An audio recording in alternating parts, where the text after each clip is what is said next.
Po ako si Lito Labrador, OFW, since 2007 hanggang 2009. 2 years lang po ako. Kasi kaya naman ako nag-abroad, financial. Sino po nakapag-abroad? Ang dami. Oh. Masarap ba sa abroad? Masarap ano pagka lagi mo nakaus. Noong time namin yon 2007 hanggang 2009, ang mahal ng load. Ang mahal ng load. Magpapaload ako ng mga 50 real. Sandali lang, wala na. Galit na galit yung misis ko kasi bakit daw putol-putol yung boses ko. Sabi ko, ano magagawa ko? Yan yung network nila dito. So, napakahirap maging OFW. Sa totoo lang. 6 months pa lang ako sa Saudi. Gusto na akong pauwiin ng asawa ko. Ayaw na rin nila ng pera. Kasi first time na sa 1990, no, mag-asawa ako. 2011 na hiwalay ako sa mag-ina ko. Isipin nyo, mawala yung father na nagpunta ng ibang bansa para kumita ng pera. Ang maganda nito, nung nandun na ako, na-realize ko na hindi pala dapat sinasayang yung oras sa pagkita ng pera. Yung oras kasi yun yung igugugol mo sa family mo . Ang pera kasi andyan lang yan . Sa Saudi, yan yung amo ko na Arabo. Mutawa pa siya. Ako, napaunlad ko yung tindahan niya kasi doon sa napasukan ko, driver-tindero ako. Kasi yung dapat driver, hindi naging driver kasi hindi pumasa doon sa exam nila doon sa Saudi. Ako ang pumasa. Kaya, dalawa trabaho ko, driver na tindero pa. Yun talaga magtatrabaho, sa tindahan lang siya. Pero parehas lang ang sweldo namin. So yan, 2000 hanggang 2009, nagtrabaho ako sa Saudi. Tapos, pagbalik ko dito, nagpasok ako doon sa kapatid ni Maminet Karag. Pasok ako doon sa Remspec Company. Tour guide naman ako doon. Ako yung nagtutour ng kasi sa mga event sila . Ako nagtutour sa kanila. So, bali wala sa akin yung malalayang lugar. Abot kaya mga Subic, Sambales na yan. Bataan, iniikot ko siya para mag-ocular doon sa mga gustong pumunta doon sa mga event. Ano pa? Ayan, yan si Maminet. 2011, ng March 16 ng 2011, sumali ako sa Santay. Gawa ng asawa ko. May sakit siya, mayroon siyang punggo sa baga. Ako naman, may maintenance sa puso. Nasabi sa akin ng doktor, lifetime daw yung maintenance ko. Lifetime maintenance ko. So, hindi ako makabalik sa Saudi na wala akong waiver. So, apply, hindi ako pumasa. Hanggang sa makapag-drive ako kay Maminet, nai-offer sa akin yung barley, yung Santay barley. Noong time na yun, is 3988 pa lang yun. 2011 sa corporate center, 3988 lang nun. May 3 box na kasama at saka 1 box na powder. Ang ginamit ng misis ko yung capsule. Sa akin yung powder. Pero almost 5 box siya bago ako na nag-normal yung BP ko. Ang maganda nun, habang nagtitake ako ng barley, lumalakas yung katawan ko. Yung misis ko, ganun din. Sumusuka kasi siya ng dugo . Once na umubos siya, sumusuka siya ng dugo. So, ang laki ng problema ko nun. Tapos, anong nangyari nun? Kati-take ng barley. Sabi niya, pa, maganda epekto sa akin ng barley, yung capsule iniinom. Ayaw niya kasi nung sachet. Nasusuka siya. Tapos na, kainom. Sabi niya, higi, tuloy-tuloy mo lang. Kasi nung time namin na yun, wala katulad ngayon na nagpapaliwanag ng product. Wala. As in, bumabase kami kay Dr. Hagiwara. Kasi siya yung nakatuklas . Bumabase lang kami. Saka, yung sinasabi namin ngayon dito is personal testimony namin. Ang nangyari pa noon, kati-take, ayun. Nawala yung pagsusuka niya ng dugo, lumakas ang katawan niya, gumanda yung katawan niya. Tapos ako naman, nag-normal yung BP ko. Sabi ng doktor ko, tanggalin mo na yung maintenance mo. Nagulat yung doktor. Sabi, anong iba yung iniinom mo? Hindi ko sinabi kung na barley. Kasi hindi naman sila maniniwala. Tinanggal ng doktor yung aking maintenance. Kasi yung 150/100 ko, na kahit nagtitake ako ng maintenance, hindi bumababa. Nung nagtake ako ng barley, almost 5 bucks yun. Nag-normal, naging 120/80. Mula noon hanggang ngayon, hindi ako barley lang. Ayun, nung may nangyari na sa akin, nangyari noon, ito naman si Sito Corato at saka si Rose Corato, which is sila yung nag-branch ng Zamboanga City. nakilala ko yun sa 9th floor noon. Bumili lang sila ng 2 package. Sabi nila, gagamitin nila mag-asawa. Pero sabi sa akin, nung mapaliwanag ko yung business, wag ko raw pakialaman yung kanilang business. Ay, yung kanilang account. Wag kong lalagyan yung left and right nila kasi pag-uusapan nila mag-asawa. Which is sila mag-asawa, negative na sa networking. Kasi alam ko may mga background sila na pangit na nangyari sa kanila. So, yung product, inuwi nila ng Zamboanga, pagdating na ng Zamboanga, walang natira doon sa product nila. Ang ginawa, yun pala, na-share nila sa church. December 23, sumali. January tumawag sa akin, sabi mentor, meron ako ditong 16 tao magpapamember. Nasa akin yung pera. Anong gagawin ko? Sabi ko, punta ka dito sa main office. Balik ka. Bumalik siya January, nag-franchise. Yung franchise, yung pinang-franchise niya, hindi na sariling pera. Galing na doon sa ibang tao. Tapos ang ginawa niya, pinasobrahan niya ng purchase. So, minember niya lahat yung mga kamag-anak niya. Pero yung siya mismo, bumili siya ng 7 account individual. Hindi katulad ngayon na pag bumili ka ng builders, meron kang 7 account. Noong time namin ngayon, bibili mo yung 7 account para magkaroon ka ng 7 account. I-times mo ngayon yung 4988 times sa 7. Napakalaki. Eh ngayon, 5988 lang. Naka-builders ka na. Eh kahit nga yung global package na bilhin mo 25,000 lang. Ano pa? Ito, ito yung branch nila sa Zamboanga City. April, tumawag, sabi ni mentor, meron ako, gusto namin mag-branch. Sabi ko, may pera ka ba? Wala. Buti na lang yung kapatid niya, na bunso nila, na babae. Meron siyang credit card na tagal lang hindi ginagamit. 350,000 yung card. Sa kanya, almost 200 plus. Noong time na yun, mga 450 o 450 ang branch. So sabi ko, sige, punta ka ng office. Sabi ko, bakit ka magbabranch naka-franchise ka? Hindi, gusto ko mag-branch kasi marami yung demand ng product. Ayun, napunta ng office, sinwipe nila yung card, in-approve sila, in-accept ng head office. Alam nyo ba, nung 2 months or 3 months, na may dispose nila yung product, kasi binili nila noon, puro loose product yung 3+1. Alam nyo, bumalik yun, 700 plus. 700,000. Mula doon sa 450. So, binayaran nila lahat yung utang nila sa credit card. Yun yung benefits ng credit card. Huwag nyong gamitin sa luho. Gamitin nyo sa business. At tama yun, gamitin mo yung pera ng ibang tao, huwag yung pera mo gamitin. Ibig sabihin, huwag mo sa scam, hindi yun. Pangit yun. Ano pa? Ito, nagkaroon opening namin ng branch. Yan, sabi si Sir Paul, si Mentor Joel Luyong. Tapos nakuha rin nila ang Tagbilaran. Naging downline nila. Kailan yung Tagbilaran nawala Tapos, sa Pagadian, nakuha din namin. Dipolog.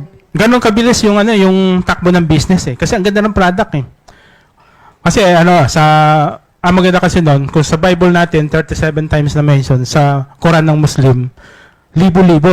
Kaya dumami sila doon. Dumami sila, as in, para sila mga langgam.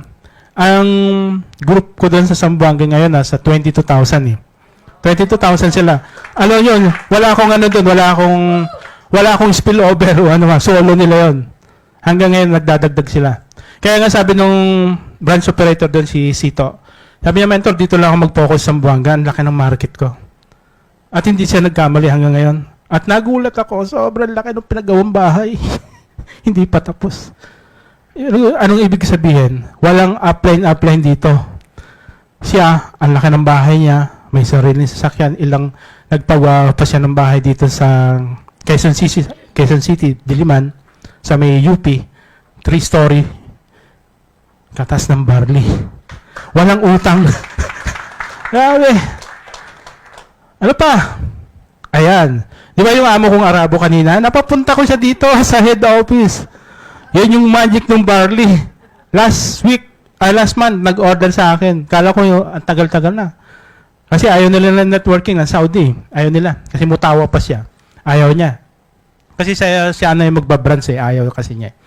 Ano nangyari noon? Nag-order yun. Or canister yung Kasi may mga tao siya dito sa Philippines. Pinadala ko na lang. Alam nyo ba yung dakak na yan? Si Leopoldo Halosos. Downline ko yung kapatid ni si Halosos. Downline ko yun dito. Ano pa? Ayan. Eto, pag ginawa mo yung business, ano mangyayari sa iyo niyan? Automatic yan. Tama yung sinabi ni June kanina. Wag yung benta, wag yung iiwanan yan. Pero ang binibuild natin dito, network, tao. Paramihin mo yung tao. Kasi kung wala akong tao sa Zamboanga at nag-pandemic, yung 22,000 ko, sabi natin 2,000 lang bumili sa isang box ng juice eh. Sa 20 pesos, meron akong 40,000 a month. Na residual income yun ha, hindi nagbebenta. Wala nagbebenta doon. Yun yung business natin. Hindi yung recruit, okay lang yan eh. Kasi one-time income yun. Binary, saka yung yung direct referral, yun lang yun. Pero pag wala nagre-repeat order, tapos ikaw din, hindi ka nagre-repeat order, huwag kang umasa na kumikita ka. Walang, budol yun, budol. Yung first iPad ko, yung sabi ko nga doon sa anak ko, yung pinabili ko kasi ng package dito is yung 4,000. Back pay ng anak ko sa Mega Mall yun. One account lang ako. One account. First na nakuha ko yung iPad. Sabi ko, yan yung ibabalik ko sa kanya, sa cellphone, sa pambili niya ng cellphone. Binalik ko yun sa kanya. Tuwan-tuwa. Hanggang ngayon, buhay pa yung iPad na yun. Nakailang iPad ako. Ina-awardan ako ng cheque. Sabi mo nga, ano pa yung nangyayari sa akin? Ina-awardan ako. Yung pala, may grupo na kasi ako. May grupo na, tapos nag-franchise pa ako. Ano pa? Ayan. Yan, tuwan-tuwa si Maminet niyan. Nung ina-awardan na ako niyan. Napasama tayo sa top. Ano pa? Ayan, yun yung first car ko. Second hand siya. Dalawang beses ako na in-awardan ng car. Sabi ni Sir Joey sa akin, dito kumuha ka na ng sasakyan. Kumuha ka na. Eh, nag-browse ako sa Facebook. Nakita ko yan. Sabi ko, pambinata ito. Kinuha ko siya. Tuwan-tuwa ko siya. Honda Civic na FD. Talagang yung FD na, yung hindi, talagang may design na siya, naka-spoiler pa siya. Naka-set up na siya. Kaya proud na proud ako pag 7 years kong ginamit, tapos dinispose ko siya. Ang nangyari niyan, yung dating misis ko na may sakit, napatravel kami ni Santay. Dati ayaw niya ng ganitong negosyo. Ako ayaw ko rin. Buti na lang ako, nagkasakit siya. Kung hindi naman ako maniniwala dito kasi unang-una ayaw ko talaga ng networking eh. Pero yung product natin, tapos nasa networking business tayo, ang ganda. Combination. Kasi yung ating product, number 1 yan. Kahit i-research mo yan. Kasi wala tayong middleman eh, direct tayo sa company. Direct tayo sa New Zealand. Sabi ng misis ko, pinagpipray niya, gusto niya sa tabi ng bintana ng eroplano. Kasi excited siya eh. Umiiyak-iyak pa siya, Abay, binigyan ng Panginoon, nandun siya sa tabi ng bintana. Nakita ko, umaagos yung luha niya. Sabi ko, aba. Tapos pag nagpa-travel si Santay, hindi siya yung gugutumin ka, hindi. Dalawa lang kayo sa kwarto. Kaya yung kwarto namin ng misis ko, sabi ko, maghabulan tayo dito. Ang laki ng kwarto. Sabi daw. Tapos sa 29th floor kami ng building na sa Hong Kong. Yan, para kami mga bata dyan, pasal-pas yan. Ano pa? Ayan, nag-South Korea kami ng misis ko. South Korea. Dalawa na naman kami. Pag pinakain ka naman sa Korea naman, meron silang parang lugaw na isang buong chicken na nakalagay doon sa palayok. Sabi ng misis ko, hindi ko naman kaya ubusin to. Isang pakpak lang ako. Sabi ko, ubusin mo yan. Ako sa Korea, naubos ang kanin. Kasi, mga Pilipino kumain, 100 plus kami dyan. Ganyan na gagawin sa'yo. Papagurin ka, papakainin ka, unlimited yon, buffet yon. Libre lahat. Ang sagot mo lang, yung pamasahe mula doon sa bahay mo hanggang airport. Ano pa? Ito, malupit to. Noong time na yun, hindi ko nakasama yung misis ko, Singapore naman. Kaya lang, buti na lang, hindi ko pala nakasama. Mainit pala sa Singapore, parang Philippines ka. Kaya sabi sa amin, huwag kayo magdala ng makakapal na damit. Kasi mainit. Buti na lang, hindi ko kasama misis ko. Ayan, Singapore, Universal Studio kami napunta. Pagod na pagod kami doon. Pero kakain, libre. Ano ba? Ito. Nag-ano kami, Asian Cruise, Japan, Taiwan. Umiyak na lang yung misis ko. First time niya sumakay sa malaking barko. Sinundo kami dyan sa pier dyan sa atin. Sinundo kami dyan. Ito mahabang travel namin eh. Parang 6 days. Ay, 6 days yata. Saka, parang gano'n. Kasi Japan eh. Nagpunta na ng Japan mo tapos Taiwan. Tapos balik na. Ganyan ang gagawin na naman sa'yo. Pakakainin ka na naman ng kadami-dami. Kaya pagka nag-qualified ka sa travel, huwag kayong kumain ng 1 buwan. Pagka nalaman nyo na yung date. Kasi lolobo talaga kayo. Ganyan lang gagawin ni Santay sa inyo. Ano pa? Ito yung huling travel ko eh. Yung Singapore, Malaysia, yung Royal Caribbean. Ito, hindi ko naman nakasama yung misis ko rin dyan. Kasi ano siya, parang, basta hindi ko nakakasama siya. Pero dito, grabe na naman kainan na naman dyan. Kakain na naman, kakain. Tapos ngayon, alam ko qualified din ako sa travel ngayon, yung Asian Cruise na naman eh. Qualified na ako. Ibig sabihin, yun yung nangyari sa akin. 2011 hanggang ngayon, almost 13 years na. Magti 13 years na ako. Sabi ko nga, walang maliit na account, walang malaking account. Aralin nyo kung paano yung posisyon. Kasi daw, nung time namin, unlimited ang account. Ngayon, hindi limited na lang. Tapos ngayon, ang gawin nyo, kunin nyo agad international. Kasi hindi nyo mapipigil ang international eh. Kung kaya nyo yung PH Global kaagad, yun, magkano lang, 7,000 lang yun, 7,000 plus. Ngayon lang kunin nyo. Tapos mag-upgrade na lang kayo ng mga builders o ano naman para dumami account nyo. Ang maganda nito, hindi lang doon natapos sa travel. Binigyan ako ni Santay ng bali 3 sasakyan yung aking nanggaling sa Santay. Meron ako isang bahay sa Laguna na matatapos na ngayong March. Ilang buwan na lang. Tapos, may isa akong anak, may 2 na akong apo. Tapos yung aking bahay na yan, yung Montero ko at saka yung bahay, tapos na yung Montero nung February pa eh. Tapos yung bahay ko, pandemic parehas lumabas yan. Akala nyo pandemic lumabas. Saan ako kukuha ng pambaya dyan? Kung walang product tayong maganda, wala. Taob. Balik probinsya. Ako, taga Mindoro ako. Ako, sanay na sabi ko nga, i-try, kasi wala namang mawawala. Kasi dati naman akong wala eh. Pero maganda kasi nito, once na sineryoso nyo, inaral nyo, hindi pa huli lahat, walang age limit dito. Misis ko, 2 taon na lang, senior na siya. May isa akong anak, 2 apo. Anong ibig sabihin? Kahit ano man mangyari sa amin, o mawala kami mag-asawa, naturuan ko yung anak ko kung paano gawin ang business. Hindi na sila para magtrabaho pa. Ngayon, ayaw na nila magtrabaho sa labas eh. Kasi nung time na yun, sabi ko sa anak ko, sabi ko, tulungan mo ako sa Sunday. Kasi unang-una, nahihirapan ako eh. Kasi may edad na eh. Mag-i-encode. Mag-i-encode tayo. Sabi ng anak ko, sabi pa ayaw ko yan. Kasi networking yan. Pero sabi ko sa anak ko, susweldohan ka ng 500 a day, sama ka sa office. Nung laki yung mata ng anak ko, sabi ko, totoo yan pa. Kasi magkano lang minimum yun sa SM. Sabi ko, totoo yan pa. Sabi ko, totoo yan. So, binibigyan ko siya, sinasama ko. Tapos may invite ako. Present ako, manual. After 2 weeks, sabi ko, sige, apply ka na ng trabaho. Sabi pa, ayaw ko na magtrabaho. Kasi 500, sandali na, may libre na pagkain, may sasakyan pa siya pa uwi. So, ibig sabihin, yun yung convincing na ginamit ko sa anak ko. Sana po, magtatapos na ako dito. Unang-una, ang Santay hindi para sa lahat, pero para sa lahat. Kasi marami na sa Santay, user lang talaga eh. Ako user lang dati, pero yung opportunity na binigay sa akin ni Santay, kung walang Santay, nasaan kaya ako?